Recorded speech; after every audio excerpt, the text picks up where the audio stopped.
Hi students, welcome to Enlearn academy. ഇന്ന് നിങ്ങളുടെ മുമ്പിൽ എത്തിയിരിക്കുന്നത് how to apply COT UG എന്നുള്ള ഒരു സെഷനുമായിട്ടാണ്. നമുക്ക് എങ്ങനെയാണ് COT UG അപ്ലൈ ചെയ്യാം. നമ്മൾ ഈ COT UGയുടെ വെബ്സൈറ്റ് കയറിയിട്ട് അപ്പോൾ ഇവിടെ നമുക്ക് കാണാൻ പറ്റും. ഇതാണ് നമ്മുടെ വെബ്സൈറ്റ് COT.NTA.NIC.in. ഈ വെബ്സൈറ്റ് കയറിയാൽ കാൻഡിഡേറ്റ് ആക്ടിവിറ്റി എന്ന് കാണാം. അവിടെ COT UG 2025 രജിസ്ട്രേഷൻ അത് ക്ലിക്ക് ചെയ്യുമ്പോൾ നമ്മൾ പുതിയൊരു വെബ് പോർട്ടലിലേക്ക് കയറിപ്പോകും. എന്നിട്ട് ഇവിടെ നമുക്ക് ഇൻഫർമേഷൻ ബുള്ളറ്റിൻ ഡൗൺലോഡ് ചെയ്യാൻ പറ്റും. ന്യൂ രജിസ്ട്രേഷൻ ഉണ്ട്, ലോഗിൻ ഉണ്ട്. അപ്പോൾ നമ്മൾ ആദ്യം ചെയ്യേണ്ടത് ന്യൂ രജിസ്ട്രേഷൻ ആണ്. അപ്പോൾ നമ്മൾ എന്താക്കുക, ന്യൂ രജിസ്ട്രേഷൻ ക്ലിക്ക് ചെയ്യാം. എന്നിട്ട് ഇവിടെ ആദ്യം കുറച്ച് ഇൻസ്ട്രക്ഷൻസ് ഒക്കെ പറയുന്നുണ്ട്. ആപ്ലിക്കേഷൻ ഫീസ് 1000 രൂപയാണ് 3 സബ്ജക്റ്റിന് വരുന്നത്. ഈച്ച് അഡീഷണൽ സബ്ജക്റ്റിന് 400 രൂപ വീതം വരുന്നുണ്ട്. OBC ആണെങ്കിൽ പിന്നെ ഫീസ് വരുന്നത് 900 അഡീഷണൽ സബ്ജക്റ്റിന് 375 വരുന്നുണ്ട്. SC ST PWD എന്ന് പറയുമ്പോൾ ഫിസിക്കലി ഡിസേബിൾ ആയിട്ടുള്ള ആൾക്കാർക്ക് അവർക്ക് 800 രൂപയാണ് വരുന്നത്. പിന്നെ ഔട്ട്സൈഡ് ഇന്ത്യ ചെയ്യുന്നവർക്ക് 4500 പിന്നെ ആപ്ലിക്കേഷൻ ഫോമിന്റെ കുറച്ച് രജിസ്ട്രേഷൻ പ്രൊസീജിയർ ഒക്കെ പറയുന്നുണ്ട്. അത് നമ്മൾ എൻ്റെ വീഡിയോയിൽ പറയുന്നത് കൊണ്ട് ഇവിടെ വായിക്കുന്നില്ല. ഓക്കെ, എന്നിട്ട് ഇവിടെ ക്ലിക്ക് കൊടുത്തതിന് ശേഷം ക്ലിക്ക് ഹിയർ ടു പ്രൊസീഡ് എന്ന് കൊടുത്ത് അടുത്ത സെഷനിലേക്ക് പോവുകയാണ് വേണ്ടത്. ഓക്കെ, എന്നിട്ട് ഇവിടെ നമ്മൾ കൊടുക്കേണ്ടത് എന്താണെന്ന് വെച്ചാൽ കാൻഡിഡേറ്റ് നെയിം കൊടുക്കണം. അതുപോലെ തന്നെ നിങ്ങളെ ഫാദർ നെയിം, മദർ നെയിം കൊടുക്കണം. പിന്നെ ഡേറ്റ് ഓഫ് ബർത്ത് കൊടുക്കണം, ജെൻഡർ കൊടുക്കണം. പിന്നെ ഈ കാര്യങ്ങളൊക്കെ ഒന്നും കൂടെ ഒന്ന് കൺഫേം ചെയ്യുക. പിന്നെ അതിനുശേഷം അഡ്രസ്സ് കൊടുക്കുക. അഡ്രസ്സ് കൊടുക്കുമ്പോൾ ശ്രദ്ധിക്കേണ്ടത് പ്രമിസസ് നമ്പർ ഒരു നെയിം എന്ന് പറയുന്നത് നിങ്ങളെ വീട്ടുപേര് അല്ലെങ്കിൽ വീട്ടു നമ്പറാണ്. Locality, country, state, district, pincode ഇതൊക്കെ കൊടുക്കുക. എന്നിട്ട് നിങ്ങളെ മെയിൽ അഡ്രസ്സ് കൊടുക്കണം. മെയിൽ അഡ്രസ്സ് കൊടുക്കുമ്പോൾ ഒരു കാര്യം ശ്രദ്ധിക്കാനുള്ളത്, നിങ്ങളെ പേഴ്സണൽ മെയിൽ ID കൊടുക്കണം. ഈ മെയിൽ ID കൊടുത്തിട്ട് ഇത് കൺഫേം കൊടുക്കുമ്പോൾ ഇതിലേക്കാണ് OTP വരിക. ഈ ഫോൺ നമ്പർ അതുപോലെ തന്നെ മെയിൽ ID ഇതൊരിക്കലും എക്സാം കഴിയുന്നത് വരെ പിന്നെ എന്താ പറയുക, നിങ്ങളെ കയ്യിൽ ആക്സസിബിൾ ആയിട്ടുള്ള നമ്പറും മെയിൽ IDയും കൊടുക്കണം. കാരണം നിങ്ങൾ അക്ഷയ ത്രൂ അല്ലെങ്കിൽ മറ്റുള്ളവർ ത്രൂ ചെയ്യുമ്പോൾ അവിടെയുള്ള മെയിൽ IDയും ഫോൺ നമ്പറോ കൊടുത്താൽ അത് ഫ്യൂച്ചറിൽ ഒരു ബുദ്ധിമുട്ടാവും. പിന്നെ അഡ്രസ്സ്, നിങ്ങൾ താമസിക്കുന്ന അഡ്രസ്സ് സെയിം ആണെങ്കിൽ, ഇപ്പം നിങ്ങൾ ഇന്ത്യൻ്റെ പുറത്തൊക്കെ ആണെങ്കിൽ പ്രസന്റ് അഡ്രസ്സ് ഇവിടെ നിങ്ങൾ ഇപ്പം എവിടെയാണോ ഉള്ളത് അത് കൊടുക്കണം. ഇപ്പം ഉദാഹരണത്തിന് ഒരാൾ ഇപ്പോൾ കേരളത്തിലാണ് അവരെ പെർമനന്റ് അഡ്രസ്സ്, പക്ഷെ ആളിപ്പോൾ ഡൽഹിയിലാണുള്ളത് അല്ലെങ്കിൽ ആളിപ്പോൾ UAE-യിലാണുള്ളത്. സോ അവർക്ക് അവിടെ നിന്നാണ് എക്സാം ചെയ്തിട്ടുണ്ടെങ്കിൽ അവർ പ്രസന്റ് അഡ്രസ്സ് അവിടുത്തതാണ് കൊടുക്കേണ്ടത്. കാരണം നിങ്ങൾ പ്രസന്റ് അഡ്രസ്സ് എവിടെയാണോ കൊടുക്കുന്നത് ആ ഏരിയയുടെ ചുറ്റുവട്ടത്തുള്ള ജില്ലകളിലായിരിക്കും സെന്റർ ചൂസ് ചെയ്യാൻ വരിക. ഓക്കെ, സോ ഇത് ശ്രദ്ധിച്ച് കൊടുക്കണം. പിന്നെ മറ്റൊരു കാര്യം പറയാനുള്ളത് പാസ്വേഡാണ്. പാസ്വേഡ് നിങ്ങൾക്ക് നല്ലൊരു പാസ്വേഡ് കൊടുക്കാം. പിന്നെ ഇവിടെ സെക്യൂരിറ്റി ക്വസ്റ്റ്യൻ ഉണ്ട്, ഇതിൽ നല്ലൊരു സെക്യൂരിറ്റി ക്വസ്റ്റ്യൻ കൊടുക്കാം. പിന്നെ ക്യാപ്ചയും കൊടുത്തിട്ട് സബ്മിറ്റ് കൊടുത്ത് നെക്സ്റ്റ് സെഷനിലേക്ക് പോകണം. ഓക്കെ,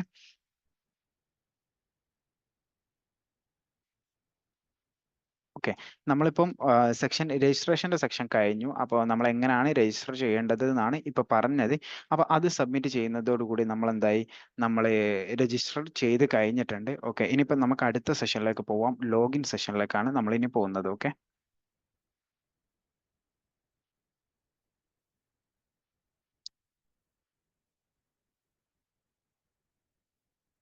ഇത്രയും കാര്യങ്ങൾ കൊടുത്താൽ ഈ രജിസ്ട്രേഷൻ ഫോം റിവ്യൂ ചെയ്യാൻ വരും. ഇവിടെ റിവ്യൂ ചെയ്യുമ്പോൾ നിങ്ങൾ ഒറ്റ കാര്യം ശ്രദ്ധിക്കേണ്ടത്, അവർ ഒരു കാര്യം ചോദിക്കും, നിങ്ങളെ നെയിം, പിന്നെ അതുപോലെ തന്നെ ഗാർഡിയൻ നെയിം, അതുപോലെ തന്നെ മദർ നെയിം, പിന്നെ date of birth, email ID, mobile number, address, gender, ഇത്രയും കാര്യങ്ങൾ വന്നത് നിങ്ങൾ കൊടുത്തത് റൈറ്റ് ആണോ എന്ന് നോക്കാൻ ഇവിടെ റിവ്യൂ ചെയ്യാൻ പറയും. ഇനി റൈറ്റ് അല്ലെങ്കിൽ edit application form registration form കൊടുക്കുക. ഓക്കെ ആണെങ്കിൽ സബ്മിറ്റ് കൊടുക്കുക, എന്നിട്ട് OTP കൊടുക്കുക, എന്നിട്ട് OTP കൊടുക്കുക കേട്ടോ. അപ്പം ഇത് സബ്മിറ്റ് രജിസ്ട്രേഷൻ കൊടുത്താൽ നിങ്ങൾക്കിത് ഒരു SMS നിങ്ങളെ ഫോണിലേക്ക് വരും. എന്നിട്ട് ഇവിടെ ആ SMS കൊടുത്തതിന് ശേഷം സബ്മിറ്റ് രജിസ്ട്രേഷൻ കൊടുത്താൽ സബ്മിറ്റ് ആയി. എന്നിട്ട് നിങ്ങൾ എന്താക്കുക, നിങ്ങളെ ഡയറക്റ്റ് ഇതിലേക്ക് ഡയറക്റ്റ് ഇതിലേക്ക് ലോഗിൻ ആയി വരും. ഇനി സപ്പോസ് നിങ്ങൾ ഇതിന് ലോഗൗട്ട് ആയി പോയാൽ നിങ്ങളെ മെയിലിലേക്ക് വന്നിട്ടുണ്ടാവും ആപ്ലിക്കേഷൻ നമ്പർ. ആ ആപ്ലിക്കേഷൻ നമ്പറും നിങ്ങൾ കൊടുത്ത പാസ്വേഡും കൊടുത്തിട്ട് നിങ്ങൾ എന്തൊക്കെ ചെയ്യേണ്ടത്, ഇതിൽ ലോഗിൻ ചെയ്യാണ് വേണ്ടത്. ഓക്കെ, അപ്പം നിങ്ങൾ ഇങ്ങനെ ലോഗിൻ ചെയ്യുമ്പോൾ നിങ്ങൾ രജിസ്ട്രേഷൻ, ഇവിടെ 3 സെക്ഷൻ കാണാം: രജിസ്ട്രേഷൻ പ്രോസസ്സ്, ഫീ പേയ്മെന്റ്, ആപ്ലിക്കേഷൻ ഫോം. അപ്പം ഇതിൽ രജിസ്ട്രേഷൻ പ്രോസസ്സ് കംപ്ലീറ്റ് ആയി. മൊബൈൽ നമ്പർ വെരിഫിക്കേഷൻ, OTP വന്നതുകൊണ്ട് അതും കംപ്ലീറ്റ് ആയി. ഇനി ഇമെയിൽ വെരിഫിക്കേഷനും ഫീ പേയ്മെന്റും ആപ്ലിക്കേഷൻ ഫോമാണ്. ഓക്കെ, ഇനി ഇതിൽ നമ്മൾ രജിസ്ട്രേഷൻ പ്രോസസ്സ് എന്നിട്ട് കംപ്ലീറ്റ് രജിസ്ട്രേഷൻ പ്രോസസ്സ് കൊടുക്കാം. അപ്പം ഇതിൽ പെൻഡിങ് ഉള്ള കുറച്ച് കാര്യങ്ങൾ വരും. ഓക്കെ, എന്നിട്ട് രജിസ്റ്റർ പേഴ്സണൽ ഡീറ്റെയിൽസ് കൊടുത്തതിന് ശേഷം ഇവിടെ നിങ്ങളുടെ ഡീറ്റെയിൽസ് ആണ് കൊടുക്കേണ്ടത്. ഓൾറെഡി നിങ്ങളുടെ ഡേറ്റ് ഓഫ് ബർത്ത് അവിടെ ഉണ്ടാവും, നിങ്ങളുടെ ജെൻഡർ അവിടെ കൊടുത്തിട്ടുണ്ടാവും, നാഷണാലിറ്റി കാര്യങ്ങൾ കൊടുക്കുക, സ്റ്റേറ്റ് കൊടുക്കുക, അതുപോലെ തന്നെ നിങ്ങളുടെ കാറ്റഗറി, നിങ്ങളിപ്പോൾ SC ആണെങ്കിൽ SC കൊടുക്കുക, ST ആണെങ്കിൽ ST കൊടുക്കുക. ഇനി അതല്ല നിങ്ങൾ OBC ആണെങ്കിൽ OBC കൊടുക്കുക. അതൊന്നും കൂടി കൺഫേം ചെയ്തിട്ട് അടുത്ത സെക്ഷനിലേക്ക് പോവാം. ഇവിടെ ചോദിക്കുന്നത് എന്താണെന്ന് വെച്ചാൽ, പിന്നെ നിങ്ങൾക്ക് ഏതാണോ നിങ്ങളെ കാറ്റഗറൈസ്ഡ് എന്ന് പറയുന്നത് അതിൻ്റെ സർട്ടിഫിക്കറ്റ് ഉണ്ടോ എന്നാണ് ചോദിക്കുന്നത്. സോ നിങ്ങൾക്ക് ഉണ്ടെന്ന് ഉള്ളത് ഇവിടെ കൊടുക്കുക. ഓക്കെ, എന്നിട്ട് നിങ്ങൾക്ക് കാറ്റഗറി സർട്ടിഫിക്കറ്റിന്റെ ഒരു നമ്പർ ഉണ്ടാവും. അതായത് നിങ്ങൾ ഇപ്പോൾ ഒ ബി സി ആണെങ്കിൽ അല്ലെങ്കിൽ SC ST ആണെങ്കിൽ അതിന്റെ ഏറ്റവും ടോപ്പിൽ ലെഫ്റ്റ് സൈഡിൽ അല്ലെങ്കിൽ റൈറ്റ് സൈഡിൽ ഒരു നമ്പറോ അല്ലെങ്കിൽ ഏറ്റവും ടോപ്പ് എൻഡിലും ഒരു നമ്പർ ഉണ്ടാവും. ആ നമ്പർ അവിടെ രജിസ്റ്റർ നമ്പർ അവിടെ കൊടുക്കുക.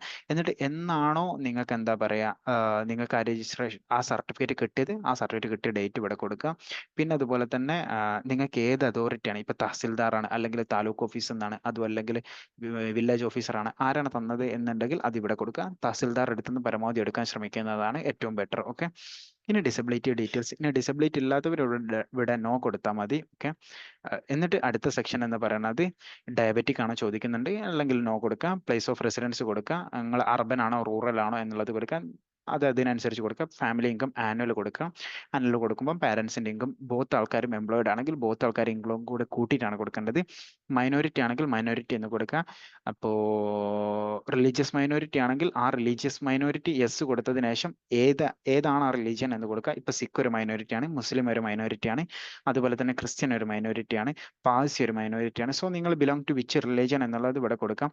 പിന്നെ ward of defence personal or ex service man, നിങ്ങളെ പേരൻസ് അല്ലെങ്കിൽ ബ്രദേഴ്സ് ആരെങ്കിലും ആർമിയിൽ വർക്ക് ചെയ്തിട്ടുണ്ടെങ്കിൽ, അതായത് വർക്ക് ചെയ്ത് കഴിഞ്ഞിട്ട് അവിടെ നിന്ന് ഇറങ്ങിയിട്ടുണ്ടെങ്കിൽ നിങ്ങൾ അത് ഇവിടെ യെസ് കൊടുക്കുക, ഇല്ലെങ്കിൽ നോ കൊടുക്കുക. പിന്നെ NCC കോട്ട, നിങ്ങൾക്ക് NCC C സർട്ടിഫിക്കറ്റ് ഉണ്ടെങ്കിൽ ഇവിടെ യെസ് കൊടുക്കാം. പിന്നെ സ്പോർട്സ് കോട്ട, നിങ്ങൾ സ്റ്റേറ്റ് ചാമ്പ്യൻ അല്ലെങ്കിൽ യൂണിവേഴ്സിറ്റി ചാമ്പ്യൻ ആണെങ്കിൽ അതായത് അങ്ങനെ എന്തെങ്കിലും ചാമ്പ്യൻഷിപ്പിൽ നിങ്ങൾക്ക് സർട്ടിഫിക്കറ്റ് ഉണ്ടെങ്കിൽ ഇവിടെ യെസ് കൊടുക്കാം, ഇല്ലെങ്കിൽ നോ കൊടുക്കാം. എന്നിട്ട് ഇവിടെ കൊടുത്ത ക്യാപ്ച കൊടുത്തതിന് ശേഷം സേവ് ആൻഡ് നെക്സ്റ്റ് കൊടുത്ത് നെക്സ്റ്റ് സെഷനിലേക്ക് പോവുകയാണ് വേണ്ടത്. പിന്നെ അതുപോലെ തന്നെ ഇവിടെ നിങ്ങൾക്ക് ഡിജി ലോക്കർ വഴി എന്ത് ചെയ്യാൻ പറ്റുന്നുണ്ട്, നിങ്ങൾക്ക് അപ്ഡേറ്റ് ചെയ്യാൻ പറ്റും. ഒന്നെങ്കിൽ ഇത് സ്കിപ്പ് ചെയ്യാനും പറ്റും, അതുപോലെ തന്നെ അപ്ഡേറ്റ് ചെയ്യാനും പറ്റും. അപ്പോൾ നിങ്ങൾ എല്ലാവർക്കും മസ്റ്റായിട്ടും ഒരു ഡിജി ലോക്കർ അക്കൗണ്ട് ഉണ്ടാവണം. കാരണം എന്താ വെച്ചാൽ യൂണിവേഴ്സിറ്റിയിൽ നിങ്ങൾ അഡ്മിഷൻ എടുക്കുന്ന സമയത്ത് അവരൊക്കെ നിങ്ങൾ ABC ID ചോദിക്കും. അപ്പോൾ നിങ്ങൾ എല്ലാവരും മസ്റ്റായിട്ട് ഫസ്റ്റ് ചെയ്യേണ്ടത് ഇതിൻ്റെ മുമ്പ് ABC ID ക്രിയേറ്റ് ചെയ്തിട്ട് ഫസ്റ്റ് ഡിജി ലോക്കർ അക്കൗണ്ട് ഉണ്ടാക്കുക, ഫോൺ നമ്പറും ആധാർ കാർഡും വെച്ചിട്ട്. എന്നിട്ട് നിങ്ങൾ ചെയ്യേണ്ടത് ഒരു ABC ID ഒക്കെ ഉണ്ടാക്കുക. എന്നിട്ട് ഓൾറെഡി നിങ്ങൾ ഫോൺ നമ്പറും ഡിജി ലോക്കർ ആധാറും ഫോൺ നമ്പറും ലിങ്ക്ഡ് ആണെങ്കിൽ ഡയറക്റ്റ് ഡിജി ലോക്കർ ലോഗിൻ ചെയ്യുക. ഓക്കെ. അത്രയും കാര്യങ്ങളാണ് പറയാനുള്ളത്. എന്നിട്ട് ഇവിടെ അപ്ഡേറ്റ് ചെയ്യുന്നതാണ് ഏറ്റവും ബെറ്റർ. കാരണം നിങ്ങൾ ആധാർ കാർഡുമായിട്ട് ഈ അപ്ഡേഷൻ നടത്തി കഴിഞ്ഞാൽ പിന്നെ നിങ്ങൾക്ക് യാതൊരു ബുദ്ധിമുട്ടുണ്ടാവില്ല. കാരണം ഇന്റഗ്രേഷൻ നടത്തി കഴിഞ്ഞാൽ പിന്നെ ഒരുപാട് കാര്യങ്ങൾക്ക് അത് ബെനിഫിറ്റ് ആവുകയാണ് ചെയ്യുക. പിന്നെ ID കാർഡ് കൊടുക്കുമ്പോൾ പാൻ കാർഡിനേക്കാളും ഏറ്റവും നല്ലത് ആധാർ കാർഡാണ്. ബാക്കിയുള്ളത് കൊടുക്കുന്നത് കൊണ്ട് കുഴപ്പമില്ല, പക്ഷെ ആധാർ കാർഡ് ആകുമ്പോൾ ഒരുപാട് ഫർദർ പ്രൊസീജിയറിൽ നല്ല ഹെൽപ്പ് ആയിരിക്കും. പിന്നെ ഇവിടെ ആപ്പാർ ID ചോദിക്കുന്നുണ്ട്. ആപ്പാർ ID ഇല്ലെങ്കിൽ നോ കൊടുക്കുക, എന്നിട്ട് സബ്മിറ്റ് കൊടുക്കുക. ആപ്പാർ ID ഉള്ളവർ ആപ്പാർ ID അവിടെ കൊടുക്കുക. ഓക്കെ. എന്നിട്ട് ഇവിടെ നിങ്ങൾ പിന്നെ എന്താ പറയുക ടെസ്റ്റ് പേപ്പേഴ്സ്, ഏതൊക്കെ ടെസ്റ്റ് പേപ്പറാണ് എഴുതുന്നതെങ്കിൽ അത് ഇവിടെ കൊടുക്കുക. സോ മസ്റ്റായിട്ടും നിങ്ങളെ സബ്ജക്റ്റ് കോമ്പിനേഷൻ നിങ്ങൾക്ക് എല്ലാവർക്കും അറിയാലോ. സോ 3 ഫസ്റ്റ് പറഞ്ഞ എമൗണ്ട് എന്ന് പറയുന്നത്. അതായത് എമൗണ്ടിന്റെ കാര്യത്തിൽ ഞാൻ ഒന്നും കൂടി കാട്ടിത്തരാം. ഓക്കെ. അപ്ലിക്കേഷൻ ഫീസ്,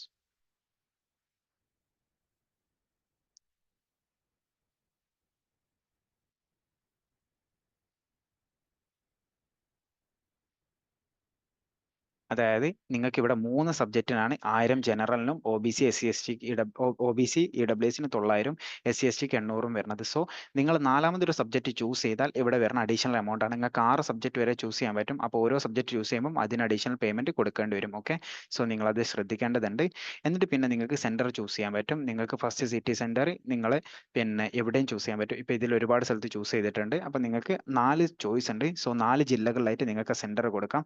പിന്നെ സെയിം സ്റ്റേറ്റിൽ അടുത്തടുത്തുള്ള 4 ജില്ലകൾ കൊടുക്കുക. ഒരുപാട് ലോങ് കൊടുത്താൽ പിന്നെ മേ ബി അത് ബുദ്ധിമുട്ടാവും. പിന്നെ ഗാർഡിയൻ ഒക്യുപ്പേഷൻ കൊടുക്കുക, ഗാർഡിയൻ ക്വാളിഫിക്കേഷൻ കൊടുക്കുക. പിന്നെ അതുപോലെ തന്നെ മദറിന്റെ എന്താ പറയുക ഗവൺമെന്റ് അല്ലെങ്കിൽ പ്രൈവറ്റ് ആണോ അല്ലെങ്കിൽ ഹൗസ് വൈഫ് ആണെങ്കിൽ ഹൗസ് വൈഫ് അത് കൊടുക്കുക. എന്നിട്ട് അവരെ എഡ്യൂക്കേഷൻ കൊടുക്കുക. എന്നിട്ട് ഇവിടെ ക്യാപ്ച കൊടുത്തിട്ട് സേവ് ആൻഡ് നെക്സ്റ്റ് കൊടുത്തിട്ട് നെക്സ്റ്റ് സെഷനിലേക്ക് പോവുകയാണ് വേണ്ടത്. ഇവിടെ നിങ്ങളോട് 10th ഡീറ്റെയിൽസ് ചോദിക്കുന്നുണ്ട്. 10th പാസ്ഡ് ആണ്. പിന്നെ അതുപോലെ തന്നെ നിങ്ങൾ ഏത് വർഷമാണ് പാസ് ഔട്ട് ആയത്. 2023 ആണെങ്കിൽ 23, 22 ആണെങ്കിൽ 22 കൊടുക്കുക. എന്നിട്ട് qualification exam 10th or equivalent കൊടുക്കുക. പിന്നെ നിങ്ങൾ പ്ലേസ് റൂറൽ ആണോ അർബൻ ആണോ എന്നുള്ളത് കൊടുക്കുക. പിന്നെ അതുപോലെ തന്നെ ഗവൺമെന്റ് സ്കൂൾ ആണോ അല്ലെങ്കിൽ ഇവിടെ ഏതാണ് സെക്ഷൻ എന്നുള്ളത് കൊടുക്കുക. പിന്നെ നിങ്ങൾ ക്വാളിഫിക്കേഷൻ എക്സാം സ്റ്റേറ്റ് ഇവിടെ കേരള കൊടുക്കുക. പിന്നെ അതുപോലെ തന്നെ എക്സാമിനേഷൻ ഡിസ്ട്രിക്ട് നിങ്ങളെ സ്കൂൾ, അതായത് നിങ്ങളിപ്പോൾ ഉദാഹരണത്തിന് ഒരു സ്റ്റുഡന്റ് എറണാകുളം ആണ്, പക്ഷെ ആൾ എക്സാം എഴുതിയതും പഠിച്ചതും ഒക്കെ തൃശ്ശൂർ എന്നാണെങ്കിൽ തൃശ്ശൂരാണ് കൊടുക്കേണ്ടത്. ഒരാൾ കോഴിക്കോടാണ് ജില്ല വരുന്നത്, പക്ഷെ ആൾ എക്സാം എഴുതിയതും പിന്നെ അതുപോലെ തന്നെ പഠിച്ചതൊക്കെ മലപ്പുറം ആണെങ്കിൽ മലപ്പുറം കൊടുക്കുക. നേരെ തിരിച്ച് നിങ്ങൾ എങ്ങനെയാണോ അല്ലെങ്കിൽ നിങ്ങളെ സ്വന്തം ജില്ലയാണെങ്കിൽ സ്വന്തം ജില്ല കൊടുക്കുക. പിന്നെ നിങ്ങളെ സ്കൂൾ ബോർഡ്, പിന്നെ സ്റ്റേറ്റ് ബോർഡ് ഉള്ളവർ കേരള പിന്നെ പബ്ലിക് എക്സാമിനേഷൻ ബോർഡിന്റെ ഡീറ്റെയിൽസ് ഇവിടെ കൊടുക്കുക. ഇനി അല്ലെങ്കിൽ സെൻട്രൽ ബോർഡ് ഉള്ളവർ സെൻട്രൽ ബോർഡ് ഇവിടെ കൊടുക്കുക. ഒരു കാര്യം ശ്രദ്ധിക്കാനുള്ളത്, നിങ്ങളെ ബോർഡ് ഇവിടെ വരുന്നില്ല, കേരള സ്കൂൾ ബോർഡ് ഇവിടെ വരണില്ലെങ്കിൽ, നിങ്ങൾ SSLC സർട്ടിഫിക്കറ്റുള്ള ബോർഡ് ഇവിടെ വരണില്ലെങ്കിൽ ഒതർ കൊടുത്തിട്ട് അവിടെ ടൈപ്പ് ചെയ്യാണ് വേണ്ടത്. ഇപ്പോൾ PG-യിലൊന്നും ഇപ്രാവശ്യം ബോർഡ് വന്നിട്ടില്ല. സോ സപ്പോസ് ബോർഡ് വരാത്ത ആരെങ്കിലും ഉണ്ടെങ്കിൽ അങ്ങനെ ബോർഡ് ടൈപ്പ് ചെയ്ത് കൊടുക്കുക. റിസൾട്ട് മോഡ് പെർസെൻറ്റേജ് കൊടുക്കുക. എന്നിട്ട് ടോട്ടൽ മാർക്സ് എത്രയാണെന്ന് കൊടുത്തിട്ട് നിങ്ങൾ, അതായത് ടോട്ടൽ മാർക്ക് എന്ന് പറയുമ്പോൾ കംപ്ലീറ്റ് എത്രയാണ് മാർക്ക് ഉള്ളത് കൊടുക്കുക. എന്നിട്ട് ഒബ്റ്റൈൻ മാർക്ക് കൊടുക്കുക, അതായത് എത്ര മാർക്ക് കിട്ടി എന്നുള്ളത് കൊടുക്കുക. അപ്പോൾ ഇവിടെ പെർസെൻറ്റേജ് വരും. ഓക്കെ. എന്നിട്ട് റോൾ നമ്പർ കൊടുക്കുക, അതായത് അപ്ലിക്കേഷൻ റോൾ നമ്പർ കൊടുക്കുക. എന്നിട്ട് സ്കൂളിന്റെ നെയിം കൊടുക്കുക, അഡ്രസ്സ് കൊടുക്കുക, പിന്നെ സ്കൂളുള്ള സ്ഥലത്തിന്റെ പിൻകോഡ് കൊടുക്കുക. ഇപ്പോൾ +2ന്റെ ഡീറ്റെയിൽസും അതുപോലെ തന്നെ കൊടുക്കുക. ഇതിലൊരു കാര്യം ശ്രദ്ധിക്കാനുള്ളത്, പാസ്ഡ് ആയ ആൾക്കാർ നേരത്തെ SSLC ചെയ്തതുപോലെ തന്നെ കംപ്ലീറ്റ് ഡീറ്റെയിൽസ് കൊടുക്കുക.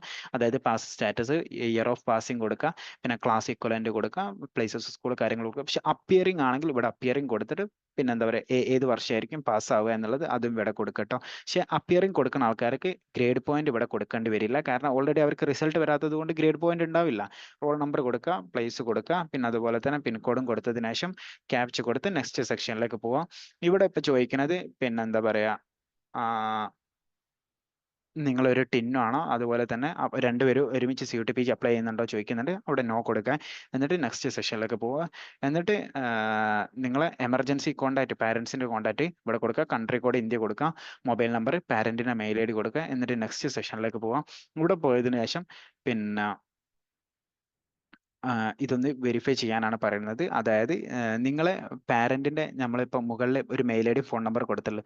സോ പാരന്റിന്റെ ഫോണിലേക്കും മെയിലേക്കും വന്ന് എന്താ പറയാ, OTP ഇതിൽ ക്ലിക്ക് ചെയ്തതിനു ശേഷം നെക്സ്റ്റ് സെഷനിൽ പോവുക. ഇവിടെ നിങ്ങൾക്ക് ആകെ 2 കാര്യം അപ്ലോഡ് ചെയ്യാണ്ടാവുള്ളൂ. ഒന്ന് പാസ്പോർട്ട് സൈസ് ഫോട്ടോയും സൈനും. ഇനി സപ്പോസ് നിങ്ങൾ കാറ്റഗറി OBC SC ST അല്ലെങ്കിൽ EWS അങ്ങനെ എന്തെങ്കിലും ചൂസ് ചെയ്തിട്ടുണ്ടെങ്കിൽ അതിന്റെ സർട്ടിഫിക്കറ്റ് കൂടെ വേണം.